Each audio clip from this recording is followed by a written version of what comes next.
Being a parent is not easy. We understand that.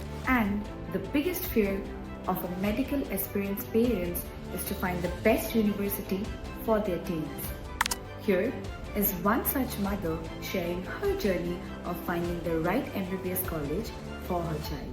ನಮಸ್ತೆ, ನನ್ನ ಹೆಸರು ರೇಖಾ ಅಂತೇಳಿ, ರೇಖಾ ರಾಠೋಡ್. ನಾವು ಒಂದು ಗಜೇಂದ್ರಗಡ ಹಳ್ಳಿಯವರು. ನಮ್ಮ ತಾಲೂಕು ಬಂದು ರೋಣ, ಗದಗ ಜಿಲ್ಲೆಯಿಂದ. ನನ್ನ ಮಗಳನ್ನ ಡಾಕ್ಟರ್ ಮಾಡೋಕ್ಕನ್ನೋದು ಕನಸಾಗಿತ್ತು ನಂದು. ಆವಾಗ ನಾನು ತುಂಬ ಕನ್ಫ್ಯೂಸಲ್ಲಿದ್ದೆ. ರಷ್ಯಾಕ್ಕೆ ಕಳಿಸ್ಬೇಕು, ಏನು ದೇಶ ಬಿಟ್ಟು ದೇಶಕ್ಕೆ ಕಳಿಸಿದ್ರೆ ನಮಗೆ ಏನು ಗೊತ್ತಿಲ್ಲ, ಯಾರು ನಮಗೆ ಹೆಲ್ಪ್ ಮಾಡ್ತಾರೆ, ಏನು ಮಾಡಬೇಕು ಅನ್ನೋದ್ರಲ್ಲೇ ನಮಗೆ ಶ್ರೇಯಾ ಅಂತೇಳಿ ಗದಗಿಂದ ನಮ್ಮ ಮಗಳ ಫ್ರೆಂಡು, ಅವಳು ಇನ್ಫಾರ್ಮ್ ಮಾಡಿದ್ಲು, PG ಮೆಡಿಕಲ್ ಕಳಿಸಿ ಆಂಟಿ, ಅಲ್ಲೆಲ್ಲ ನಿಮ್ಗೆ ಹೆಲ್ಪ್ ಮಾಡ್ತಾರೆ.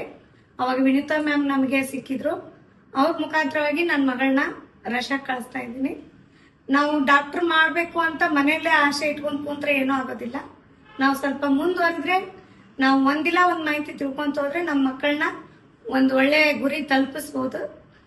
ಹಾಗಾಗಿ ನನ್ನ ಮಗಳನ್ನ ವೈದ್ಯದ ಅಧಿಕಾರಿ ಆಗ್ಬೇಕಂತಾನೆ, ಡಾಕ್ಟರ್ ಆಗ್ಬೇಕಂತಾನೆ ಕಳಿಸ್ತಾ ಇದ್ದೇನೆ PG ಮೆಡಿಕಲಿಂದ.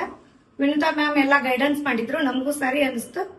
ನಾವು ಕಳ್ಸಕ್ಕೆ ರೆಡಿ ಆಗಿದ್ದೀವಿ. ಅಲ್ಲೇ ಹೋಗ್ತಾ ಇದ್ದಾಳೆ, ಅಲ್ಲೇ ಕಲಿತ್ಬಿಟ್ಟು ಬರ್ತಾಳೆ ಅನ್ನೋ ನಂಬಿಕೆಯಲ್ಲೇ ಇದ್ದೀವಿ.